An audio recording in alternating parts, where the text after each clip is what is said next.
Dieu pour cette énième occasion de la célébration de la fête de la Pâque, et autour de laquelle nous nous rassemblons pour passer ce temps en sa présence. Dans toutes les églises de notre œuvre, la Pâque a commencé, la retraite de Pâque a commencé hier, mais Douala, notamment, étant une ville suffisamment commerciale, autour de laquelle beaucoup d'entre les frères n'ont pas assez de temps et sont occupés. Le Conseil des serviteurs de Dieu avait donc trouvé bon de placer cette retraite à partir d'aujourd'hui, bien que la journée ait été fériée. Le thème de la retraite dans ce district est connu. Mon esprit particulièrement s'est beaucoup réjoui du petit temps que nous avons passé dans la prière pour nous examiner, pour demander pardon à Dieu et pour souhaiter sa présence. Il y a un certain nombre de choses pour lesquelles j'avais dû prendre un engagement, je me souviens, l'année passée ou surpassée, mais les contraintes ne m'ont pas permis de le faire. Et le thème donc, de cette retraite est connu. Dans ce thème, donc, nous parlerons de la nécessité d'annoncer l'évangile, nous parlerons de l'impact de la mort de Jésus et nous parlerons du renouvellement de l'Alliance. Ce soir, c'est le message d'introduction. Mon cœur s'est beaucoup porté sur deux premiers textes que je voudrais que nous lisions. Nous prenons d'abord 2 Chroniques 35. 2 Chroniques 35. Nous allons demander à un premier lecteur de lire le verset 6.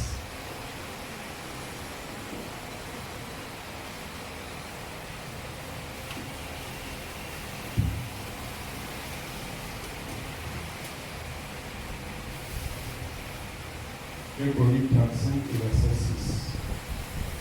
Immolez la Pâque, sanctifiez-vous et préparez-la pour vos frères en vous conformant à la parole de l'Éternel prononcée par Moïse. Juste là. Immolez la Pâque, sanctifiez-vous et préparez-la pour vos frères en vous conformant à la parole de l'Éternel prononcée par Moïse. Ici, le roi Esdras vient beaucoup de centaines d'années après Moïse. Il est roi en Israël. Et sous son règne, il organise la célébration de la Pâque. Quand nous lirons les derniers versets de ce chapitre, nous nous rendrons compte qu'en Israël, aucun autre roi, excepté le temps de Salomon, n'avait pu organiser la fête de la Pâque à la dimension du roi Josias. Parce que Josias avait pris à cœur ce qu'était la célébration de la Pâque. Et il ne l'a pas organisée avec légèreté. Je vais dire certaines petites choses ici par expérience d'âge. Et aussi d'après les textes de la parole de Dieu. Je suis né dans l'église catholique et j'y ai grandi. Dans mon jeune âge, j'ai vu comment on célébrait la Pâque. Les périodes qui précédaient la célébration de la Pâque, même jusqu'aujourd'hui, l'église catholique a des rites qui ne sont pas proprement chrétiens, mais c'est des rites. favorise la piété. La piété, c'est l'amour des choses de Dieu. Parce que si on lit dans le livre de Psaume de David, chapitre 12, chapitre verset 2, David dit: Sauve éternel, car les hommes pieux s'en vont et les justes disparaissent du pays. Nous sommes chrétiens, nous sommes enfants de Dieu. Mais il y a une différence entre chrétien et être un homme pieux. Un homme qui s'affectionne pour son Dieu, qui se donne tout entier à elle et qui aime les voir se manifester. Alors, l'Église catholique, les données ont quand même changé, mais à l'époque, la Pâque se préparait 40 jours avant. Et elle était manifestée par 3 catégories de formes de piété. Il y avait le jeûne, il y avait la prière, il y avait l'aumône. C'est dans la période du jeûne et de la prière, notamment à la prière, ça existe encore aujourd'hui. À l'église catholique, on parle du chemin de croix. Nous ne pratiquons plus ces choses parce que nous sommes régénérés, nous sommes nés de nouveau, nous comprenons le sens. Mais je voudrais parler un peu de la célébration de la Pâque parce que l'église pentecôtiste est en train de perdre l'esprit de la célébration de la Pâque. Nous passons ou nous continuons de passer la Pâque comme les autres services, comme les autres dimanches, comme c'est de tradition ou de coutume au milieu de nous, et nous perdons un peu l'esprit de ce que c'est que la Pâque.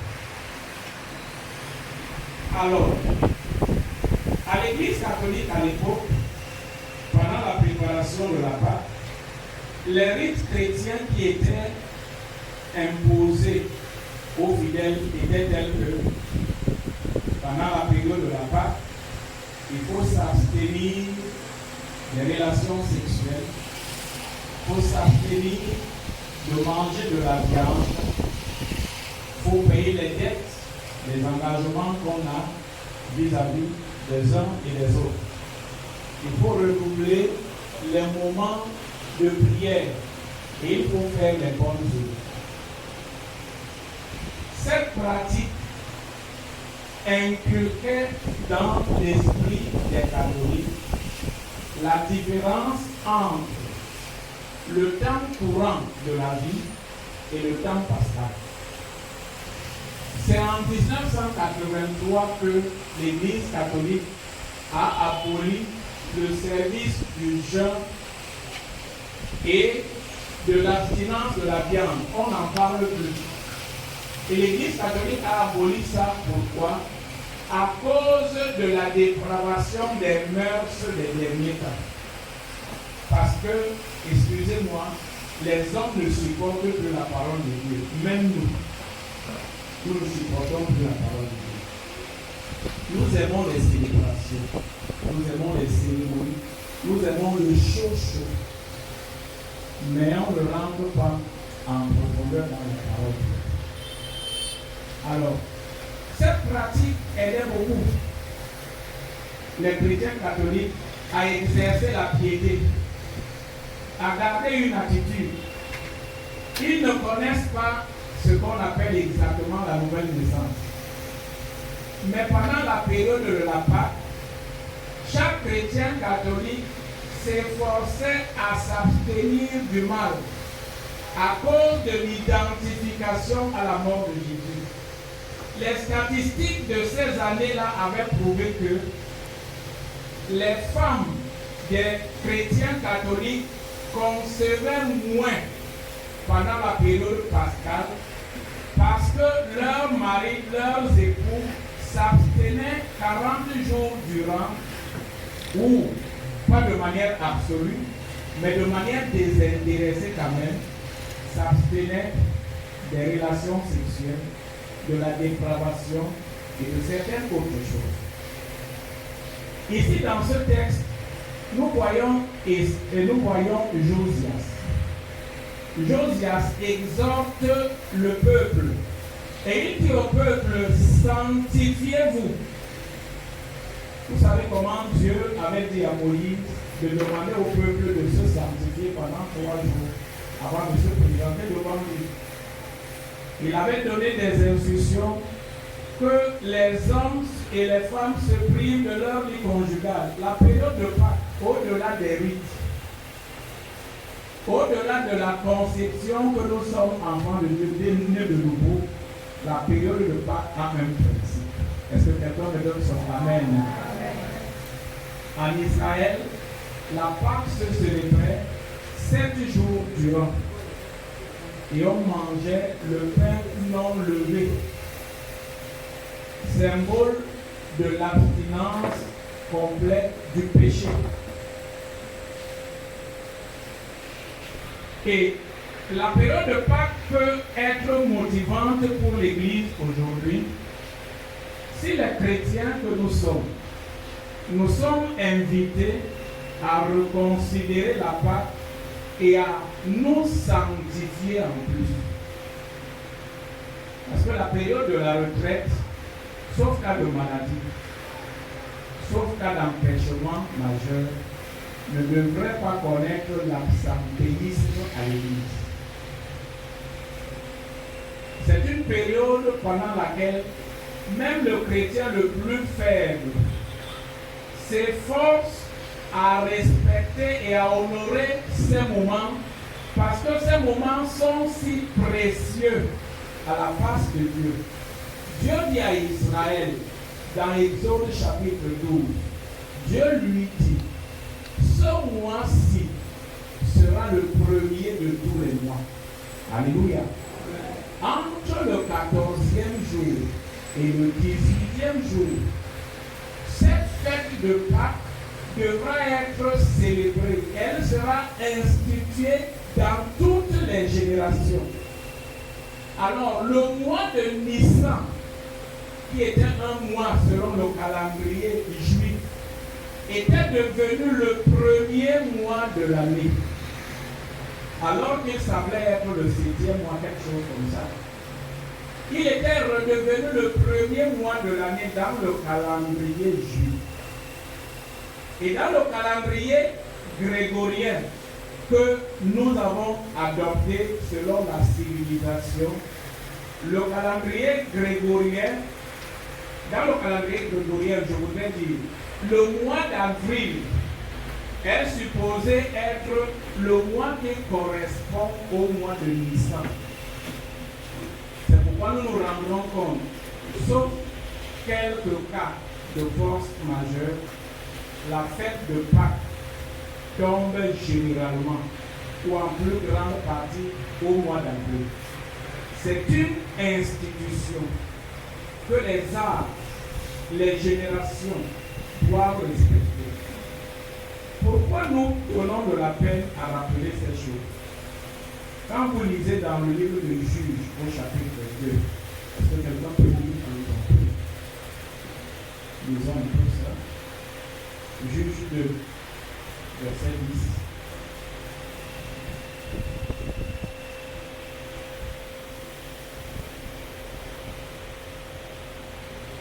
Juge 2, celui qui voit, le premier pays.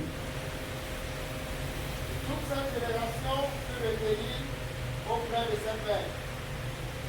Et il s'éleva auprès d'une grande génération qui ne connaissait point l'Éternel. Jusque là.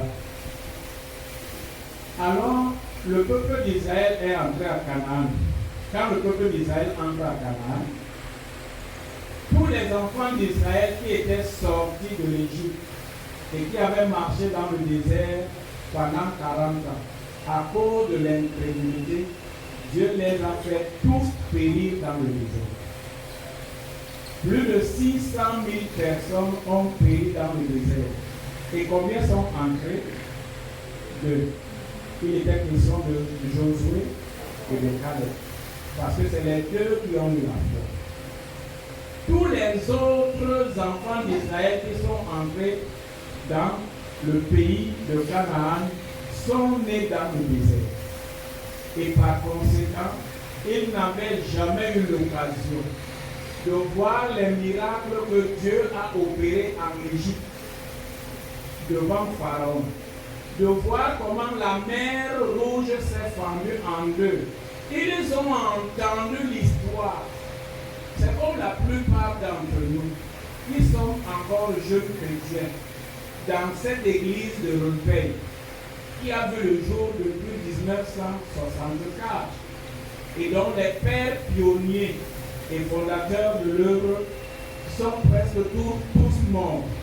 Il en reste un petit reste qui sont encore parmi nous, qui peuvent nous rappeler comment l'œuvre a commencé, qui peuvent nous rappeler comment nous avons marché, et quelques témoins qui sont encore vivants, qui ont vu comment Dieu se manifeste. Ils ont vu comment le Saint-Esprit agit. Ils ont vu comment Dieu agit au milieu du peuple. Ils sont encore un reste au milieu du peuple pour rappeler le souvenir de ces choses. Donc la plupart d'entre nous sommes nés à une génération, je ne sais pas comment on l'a qualifiée individuellement, mais je la qualifie de la génération de l'apostasie. C'est-à-dire les gens qui connaissent la vérité, mais qui la renient par leurs actes. Nous connaissons la vérité en partie parce que nous connaissons les Écritures. Nous les lisons pour ceux qui s'appliquent à lire les Écritures. Nous voyons Dieu sous l'aspect d'une église ou sous l'aspect d'une communauté. Nous voyons nos conducteurs spirituels comme ceux qui doivent nous diriger. Mais nous oublions au-dessus de ce qu'on appelle l'église, au-dessus de ce qu'on appelle conducteur spirituel, le Dieu vivant et souverain existe. Alléluia. Et de lui, on doit la crainte, plus on doit la crainte aux dirigeants. Je suis allé dans une église, je ne sais pas combien de temps. Quand j'y suis allé, j'étais bien habillé. C'est moi qui avais le message ce jour. Quand je me lève pour adorer, j'étais debout. L'Esprit de Dieu me dit, allez, j'étais bien habillé, je me souviens que j'avais une veste, un habit qui n'est pas favorable à ce salut. L'Esprit de Dieu me dit, à genoux. Et désormais, là où je te dirai, mets-toi à genoux. Ne te fie pas de la masse et de ce que les autres font. Fais comme je te demande de faire, parce que je suis un grand Dieu. Est-ce que quelqu'un me donne son amen? Amen. J'ai dit dans l'autre aspect de mon cœur, et la honte de le faire, je vais la mettre où? Parce que nous ne sommes pas habitués à ça. Dans nos communautés et nos congrégations, tout ce que nous avons, c'est les chaises, soit avec la pouvoir, qui ne favorisent pas. Mais Dieu est si grand et si souverain que quand il touche ton cœur et ton esprit, tu ne feras pas en sa présence comme les autres font. Tu feras comme l'Esprit de Dieu veut que tu fasses, parce que ton adoration et ton service doivent rassasier le regard de Dieu. Si ce que tu fais n'a pas rassasié le regard de Dieu, tu auras fait un culte d'homme. Tu n'auras pas fait un culte et une adoration par l'Esprit et selon Dieu. Alléluia. Donc cette génération qui était donc entrée à Canaan ne connaissait pas Dieu. Mais ils avaient quand même la loi. Et c'est pourquoi, pour leur salut et pour le salut de tout le peuple, Dieu avait établi des juges pour que les juges soient là pour ramener le peuple à Dieu. Je voudrais terminer dans cette phase en disant ceci. Le souhait, parce que nous allons lire quelques textes qui se rapprochent ou bien qui se rapportent à la fête de Pâques. La fête de Pâques a une portée spirituelle très grande et a un très grand prix aux yeux de Dieu. À telle enseigne, vous verrez dans ce texte que quand Josias a constaté que même dans le peuple, il y avait des pauvres qui n'avaient pas des brebis à donner en sacrifice, il prenait de lui-même 3000 brebis qu'il distribuait aux gens pour que chaque personne ait de quoi apporter le sacrifice. Et il a profité de ce jour pour réorganiser le service dans la maison de Dieu, remettre les sacrificateurs à leur place et les encourager. Cessez d'être négligents. Servez Dieu. Mettre les chantres à leur place pour les rappeler, leur faire comprendre et connaître ce que c'est que le service de la maison de Dieu. Et après avoir rétabli l'ordre dans le service du culte de la maison de Dieu, la célébration a été grande. Alléluia. On a tué des milliers de bœufs le dernier jour et la fête a été grande. Mais elle a commencé par la sanctification. Elle a commencé par l'humiliation. Donc nous qui sommes chrétiens, qui parvenons à la fin des temps, lorsque le frère nous emmenait à la prière, il nous a amenés à la prise de conscience pour que nous sachions demander pardon à Dieu, nous rendre compte de ce que nous sommes. Des périodes comme celle-ci, parce que dimanche, il y aura Saint-Sept, on va s'approcher de la table du Seigneur. La période de la Pâque, dans le cadre de la sanctification, c'est la période pendant laquelle tu dois faire la paix avec tous les frères. Est-ce que quelqu'un me donne son Amen? Amen. S'il y a un frère ou une sœur dont la conscience cloche quand tu le vois, le sang jaillit dans ton cœur.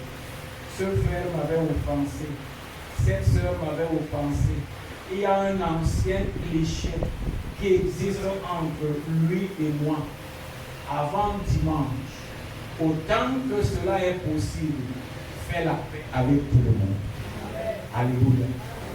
Et vient le jour, le dernier jour, le grand jour de la fête, pour prendre donc le repas du Seigneur, afin que la force soit renouvelée, et comme nous l'entendrons, peut-être demain ou après-demain, que nous devrons annoncer la mort du Seigneur jusqu'à ce qu'il revienne.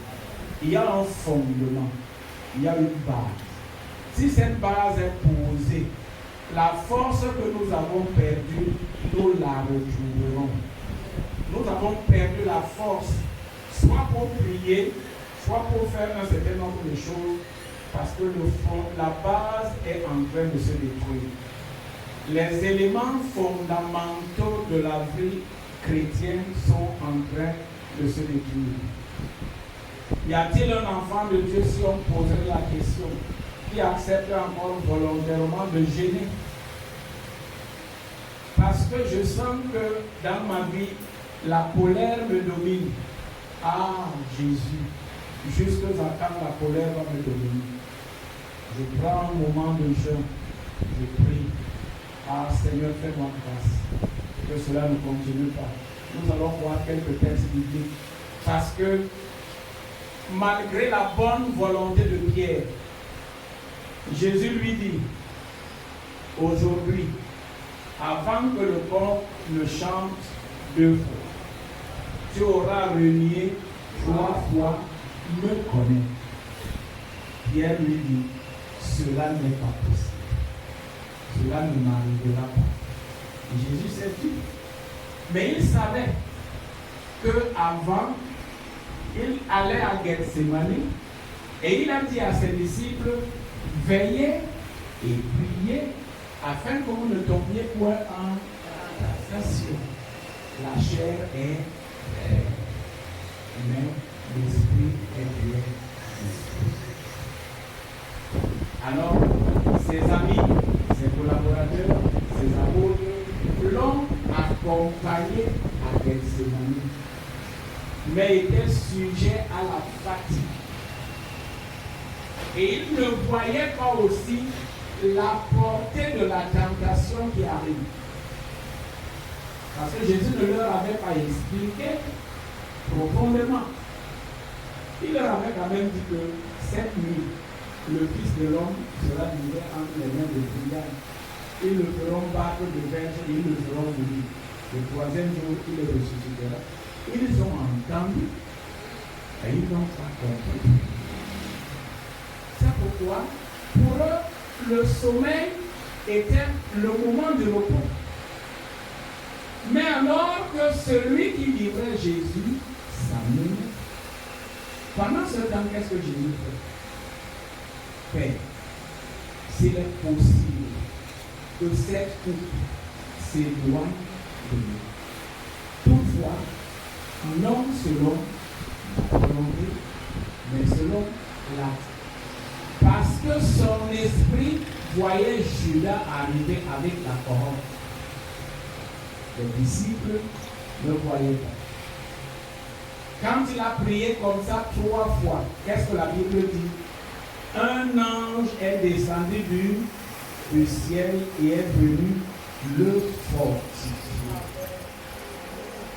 le toucher, pour lui dire, prends courage. Tu as accepté de quitter le trône. Tu as accepté de venir rompre le livre avec les sceaux. Il a été question de toi pour venir faire la volonté de Dieu. Mais maintenant, à la dernière heure, il ne te faut pas faillir. Et c'est pourquoi Dieu lui envoie un secours immédiat à travers un ange. Et l'ange vient le toucher. Jésus ressent une force spirituelle surnaturelle. Alléluia. Et il peut faire face au bourreau. Quand donc maintenant, Judas arrive avec la cohorte, et c'est lui qui vient réveiller les disciples et leur dit, vous dormez. Voilà celui qui me livre s'approche. Pierre n'avait pas autre chose que d'utiliser la chair. Prendre l'épée. Ah, j'ai prié le Seigneur ce matin en pleurant. Je lui ai dit, combien de fois j'ai pris l'épée pour me défendre? Quand j'entends que quelqu'un a prononcé mon nom négativement, quand je me rends compte qu'on a dit ou qu'on a fait quelque chose dont je ne suis pas coupable, je me défends. C'est comme ça que Pierre s'est défendu. Il a pris l'épée, il a frappé l'oreille du serviteur et sur l'oreille sacrifié la tête. Mais voilà ce que Jésus fait. Jésus se tourne vers Pierre et lui dit, celui qui combat avec l'épée payera pareil. Il s'abaisse à terre. Il prend le morceau de l'oreille coupée. C'est le dernier miracle.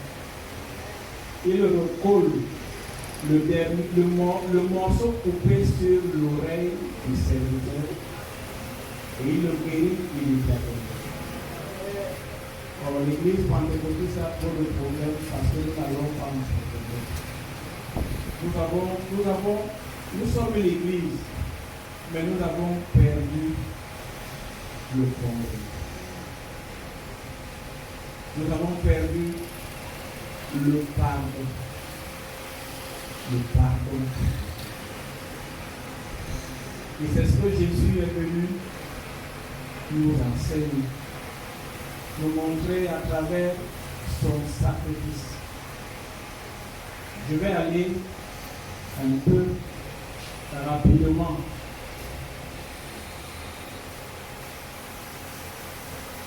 Je voudrais qu'on lise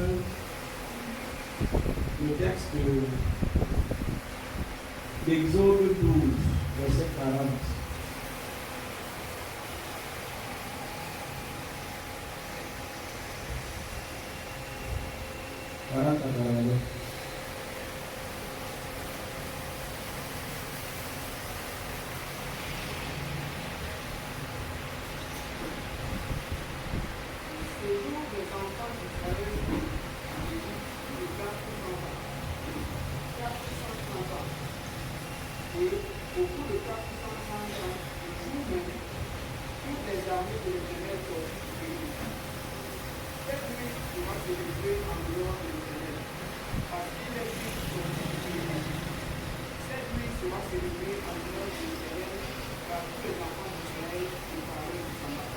Jusque-là. La fête de Pâques, ça, c'est une portion de la Pâque juive. La fête de Pâques a été établie pour marquer la fin de l'esclavage. Je voudrais attirer un peu l'attention des littéraires, des personnes instruites. Vous constaterez que la Pâque, le mot Pâque s'écrit de deux façons. Pâque peut s'écrire au singulier sans S. Pâque aussi peut s'écrire au pluriel avec S. Celui qui écrit Pâque sans S n'a pas fait faute. Celui qui écrit Pâque avec S n'a pas fait faute. Il suffit de circonscrire le contexte dans lequel on écrit le mot Pâques. Pâques, dans l'ancienne alliance, la Pâque juive avait un seul objectif et un seul but, la fin de l'esclavage. La Pâque chrétienne a deux buts, la fin de l'esclavage et l'établissement de la Sainte Seine. C'est pourquoi, à cause de la fin de l'esclavage et de l'établissement de la Sainte Seine, le français a accepté d'ajouter au mot Pâques chrétien S, alors que la Pâque juive ne portait pas d'S. Donc ici donc, dans ce texte, Dieu avait établi la célébration de la Pâque comme une fête perpétuelle à l'occasion de la fin de l'esclavage des enfants d'Israël. Nous avons lu qu'ils ont fait combien d'années d'esclavage? 430 ans. On va revenir un peu sur ton esclavage et sur mon esclavage. Il était question de tout un peuple. Le peuple est allé en Égypte dans les bonnes voies, sous l'orientation de la main de Dieu au temps de Joseph. Joseph était prospère. Il est même devenu le premier ministre de l'Égypte. Il a fait venir son père Jacob et Pharaon leur a donné la ville de Goshen. Ils se sont installés à Goshen, ils se sont multipliés et au temps de ce Pharaon-là, Israël a trouvé grâce à ses yeux. Quand il est mort, Dieu a commencé à multiplier le peuple d'Israël en Égypte. Et les Égyptiens ont pris peur.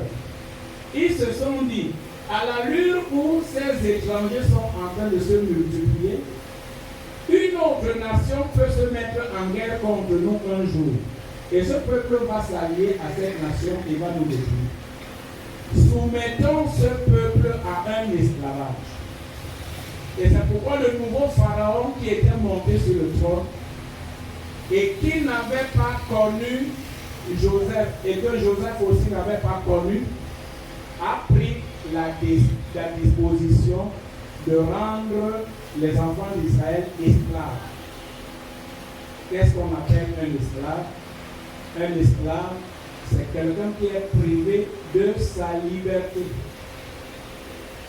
Il est assujetti au pouvoir d'un plus fort. Et c'est le plus fort qui le domine. Israël reste donc sous l'esclavage depuis son arrivée en Égypte jusqu'à l'avènement du nouveau pharaon. 430 ans se sont écoulés et Israël est resté en esclavage. Et c'est là où Dieu, quand il parle à Moïse dans Exode 3, il lui dit: j'ai vu la souffrance de mon peuple, j'ai entendu les cris que lui font pousser ses oppresseurs. Je suis descendu. Est-ce que quelqu'un donne son amen? Amen. Je suis descendu. Waouh! Parallèlement, je parlerai de ton esclavage. Israël, dans l'ensemble, dans une entité d'une nation, a fait 430 ans d'esclavage. Mais maintenant, ce qui te concerne, combien d'années tu as fait dans l'esclavage de péché? Le vin, l'adultère, le vol, le mensonge et le reste, si jamais tu t'es repenti, si jamais tu as laissé ces choses. On ne parlera pas de l'esclavage pour tout le monde, mais on parlera de l'esclavage pour ceux qui étaient esclaves et qui ont abandonné ces choses.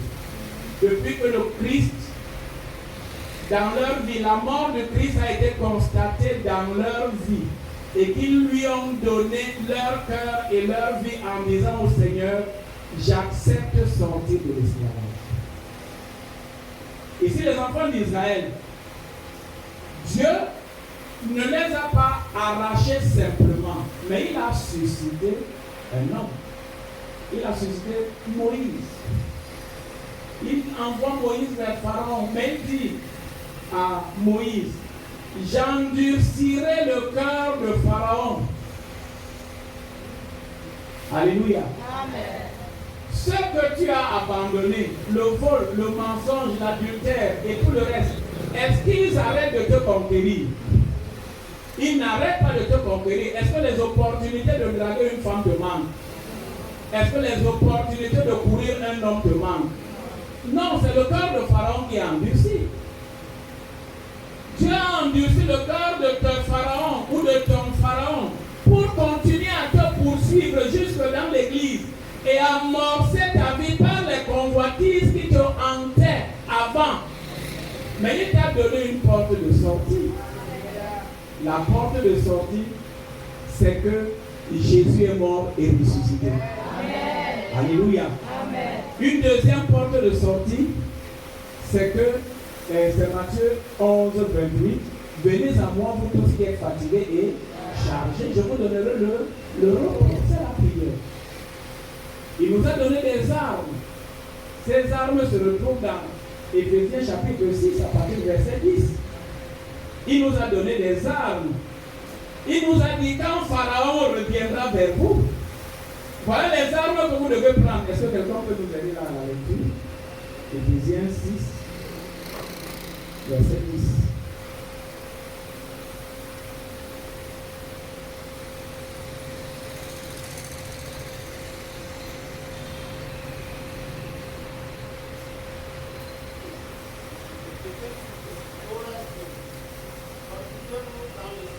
Faites comment?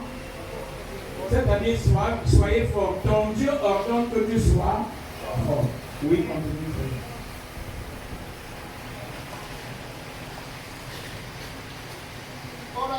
Fortifiez-vous dans le Seigneur et par sa force puissante.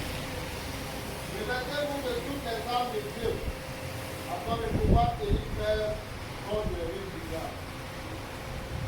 Car nous n'avons pas à lutter contre la chair et le sang. Doucement, s'il te plaît. Nous n'avons pas à lutter contre quoi? La chair et le sang. Mon frère du monde. C'est Pierre, quand Jésus dit à Pierre: cette nuit, je serai pour vous une occasion de fuite. C'est Pierre qui dit à Jésus: cela ne t'arrivera pas. Et quand Jésus réprimande, c'est Pierre qui le réprimande, il lui dit quoi? Arrière de moi. Est-ce qu'il dit arrière de moi, Pierre? Il dit arrière de moi, Satan. Parce que celui qui a utilisé la bouche de Pierre, c'était Satan. Il fallait gagner Pierre, mais il fallait dénoncer Satan. Alors, ce n'est pas mon frère dans l'église qui a un problème pour moi. Non, ce n'est pas un. Si je considère que parce qu'un frère m'a fait ça, je me souviens, mon frère, j'avais l'argent. Les frères dans l'église m'ont dit, créons une société de pêche. Bon, eux, ils étaient des pêcheurs, moi j'avais le capital. On s'est entendu, on a appelé le pasteur Aguilé comme témoin. C'est lui qui a signé tout le papier. J'ai sorti l'argent, j'ai donné. Quand j'ai donné l'argent aux frères, les hommes ont pris la clé du champ. Les autres ont pris l'argent. Ils sont même encore dans l'église. Ils n'ont plus voulu remettre les quelques millions que j'avais à l'époque, tout ce que j'avais produit avec ma famille. J'ai mis. Quand j'ai constaté que 2 ans sont passés, 3 ans, 4 ans, j'appelle les frères, ceux qui restent. Mais mes frères, c'est comment avec mon argent? C'est comment avec mon argent? On jongle comme ça, on jongle. Je leur avais dit même que, pardon, au début, j'aime le poisson. Quand vous pêchez, donnez-moi seulement même le poisson pour que je mange. Parce que j'avais acheté filet, pirogue, moteur et tout. Mais dans la suite, alors, n'est-ce pas, je suis pasteur. N'est-ce pas, j'étais même régional. N'est-ce pas, maintenant plus que régional. Un cœur m'a dit, comme les frères se font comme ça, excommunie-les tous. L'autre cœur me dit, oui, regarde-moi le pasteur là-bas. Tu vas excommunier les frères parce qu'ils t'ont bouffé l'argent. Tu ne peux pas supporter quelque injustice parce qu'il te faut gagner les frères. J'ai préféré me mettre en prison et ne même pas en parler, sauf comme peut-être je parle là maintenant, sans citer le nom de qui que ce soit. Pour l'amour des frères, pour qu'ils soient gagnés et pour que l'église soit en paix. Parce qu'ils étaient nombreux. L'autre voix me disait, va porter plainte. Jusqu'à présent, j'ai les documents écrits qu'ils ont signés, qu'ils m'ont donnés. Les reconnaissances de dette. Donc, ce n'est pas un frère qui a un problème pour toi dans la vie chrétienne. Ce n'est pas un pasteur, c'est toi-même. J'étais avec une soeur ce matin, elle a menti. Elle a menti quand on m'a appelé au téléphone. Je ne voulais pas qu'elle prenne l'appel. Parce qu'elle savait ce que l'appel va dire. Elle est là pour elle, a pris le téléphone. Le pasteur est là, non, il n'est pas là. C'était une façon de vouloir me défendre. Mais c'est me défendre dans le mensonge. Hein? Il est là, mais il est occupé. C'est plus poli. On est d'accord? Il n'est pas là, tu as menti. Et tu portes un fardeau et une culpabilité devant Dieu. Pour une légèreté, parce que quand on parle comme ça, nous on ne se rend pas compte. Est-ce que nous savons que notre parole doit arriver jusqu'au niveau où même notre enfant que nous avons engendré, nous ne devons pas lui donner une parole agressive, sinon ça peut le rattraper demain, même quand nous serons même plus vivants. Continuez à l'écrire. Car nous n'avons pas lutté contre la chair et le sang, mais contre les dominations, contre les autorités, contre les pères de ce monde des ténèbres, contre les esprits méchants dans les lieux célestes. Tout ça, c'est les catégories des esprits. C'est pourquoi, parmi les dons aussi que Dieu donne à l'Église, il y a le don du discernement.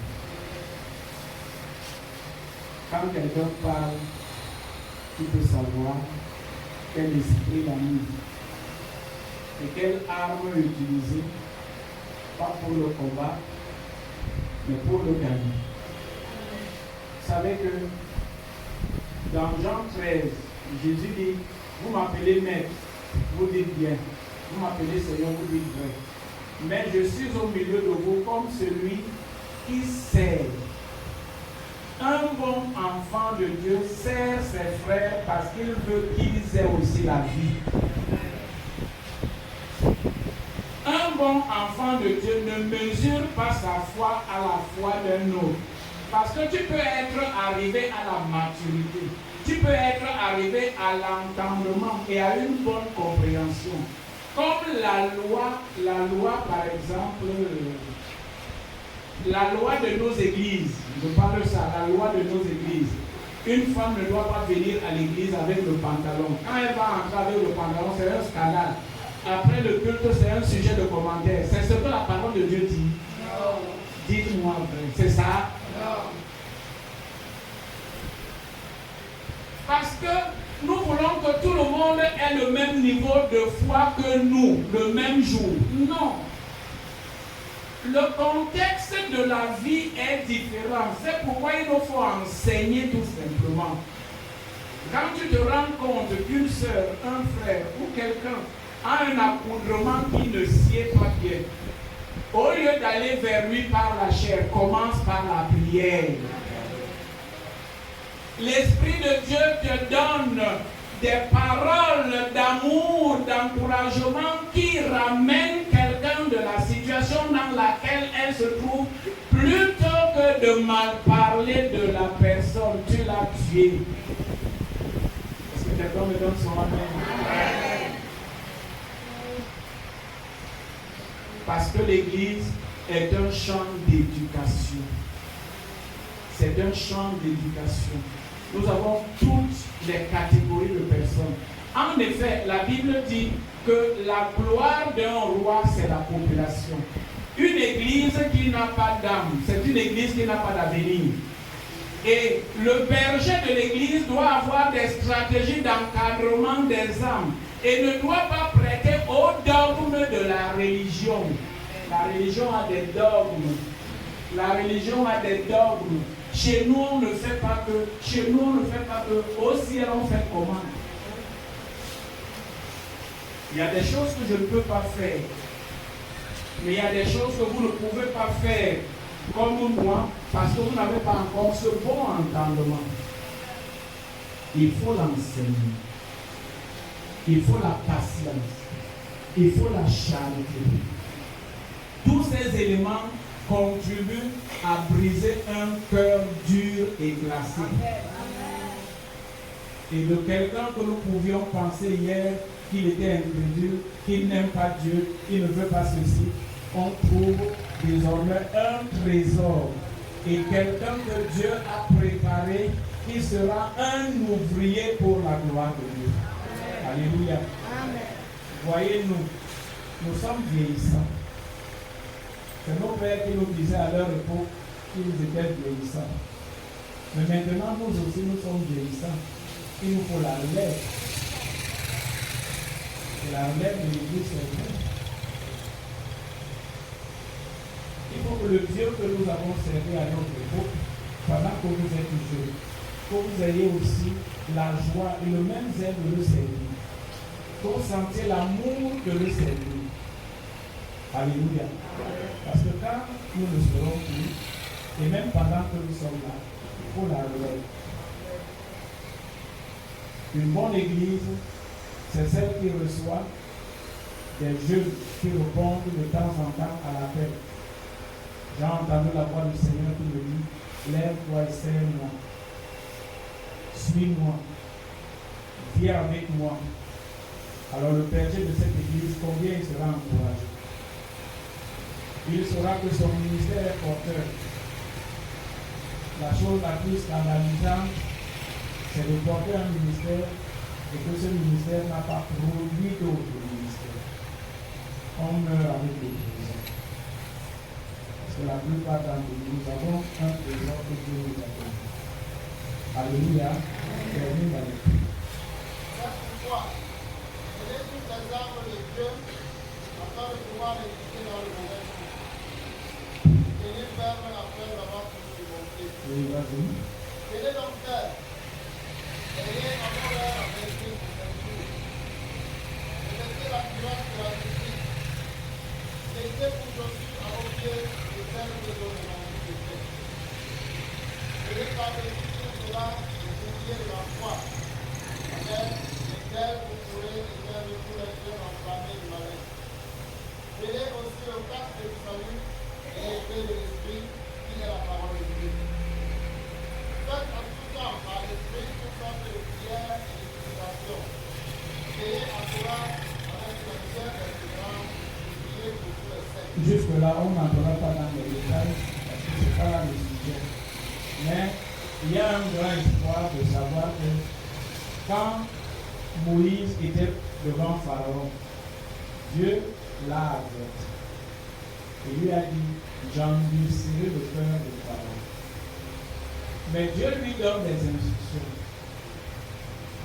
Il ne lui donne pas toutes les instructions au même moment.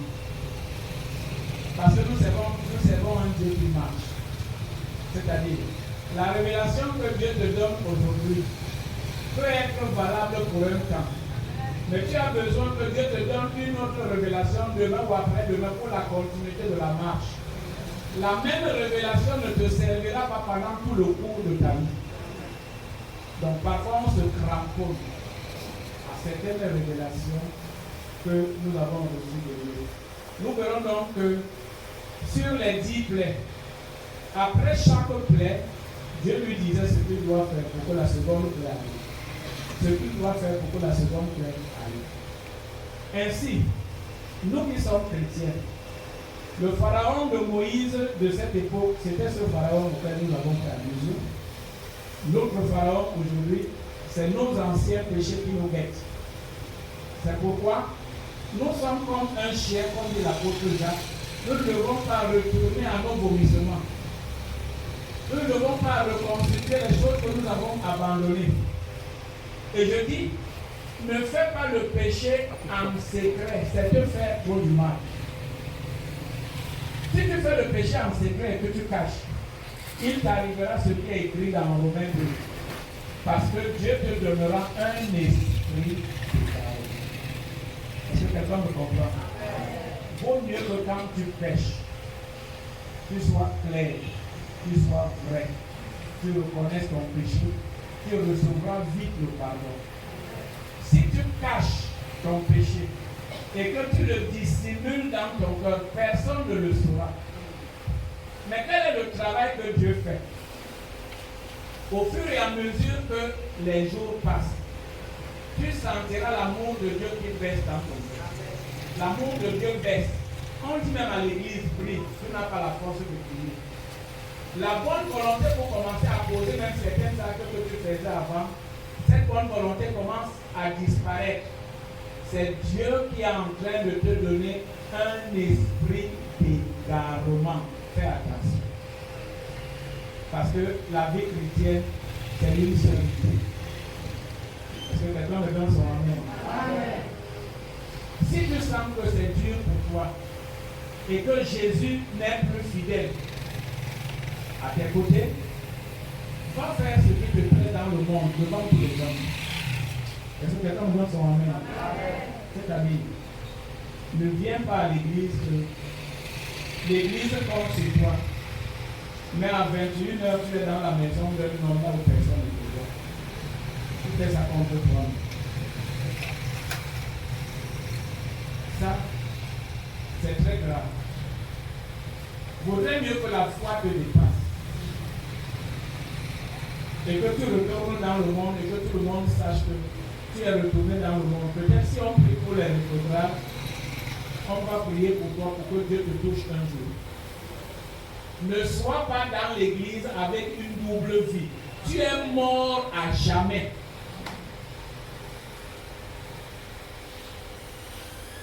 C'est Élie qui disait à ses fils, si quelqu'un a un problème contre un homme, ils peuvent s'arranger, c'est pas vrai. Mais si quelqu'un a un problème contre Dieu, qui viendra encore l'arranger? C'est pourquoi dans le psaume 53, David dit à Dieu, ô Dieu, crée en moi Donne-moi un esprit bien disposé. Et il dit, je suis né dans le péché. Ma mère m'a conçu dans l'iniquité. Mais tu aimes la vérité au fond du cœur. Est-ce que quelqu'un me donne son amen? Amen. Il y a souvent des péchés que je confesse qui sont même bizarres.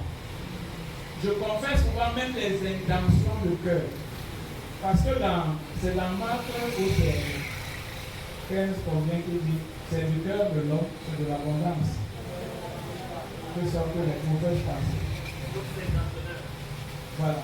Donc, le cœur, si, il arrive même des fois où tu n'as même pas encore commis le péché. Mais tu sens qu'il y a une fille dans le quartier. Quand ton cœur la voit, ton cœur bat. Tu es déjà sur la route glissante. Commence à pleurer. Est-ce que quelqu'un me donne son amen? Amen. Commence à pleurer seulement parce que ton cœur bat. Parce que c'est l'occasion qui te manque. Dès que tu auras l'occasion, tu vas tomber. Et le diable aime de telles occasions. Donc, je suis en train de dire donc que Pharaon, Moïse avait son Pharaon. Nous avons le nôtre aujourd'hui. Allons rapidement. Prenons le texte de Luc 22.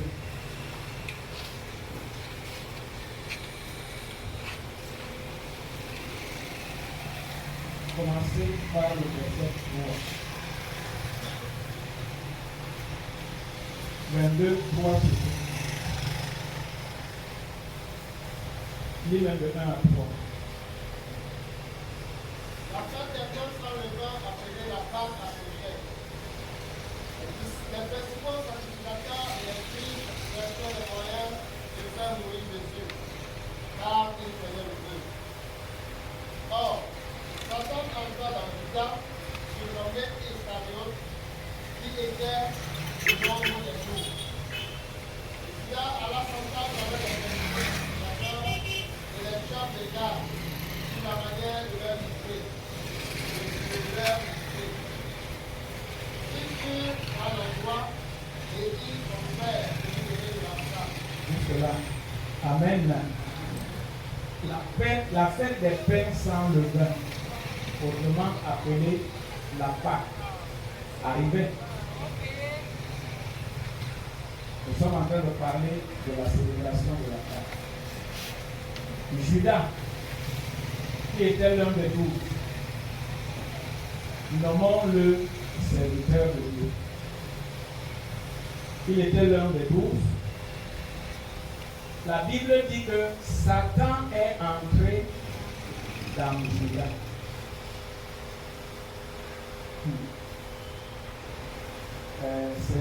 C'est l'une des choses que j'ai prié Dieu. Je continue à prier.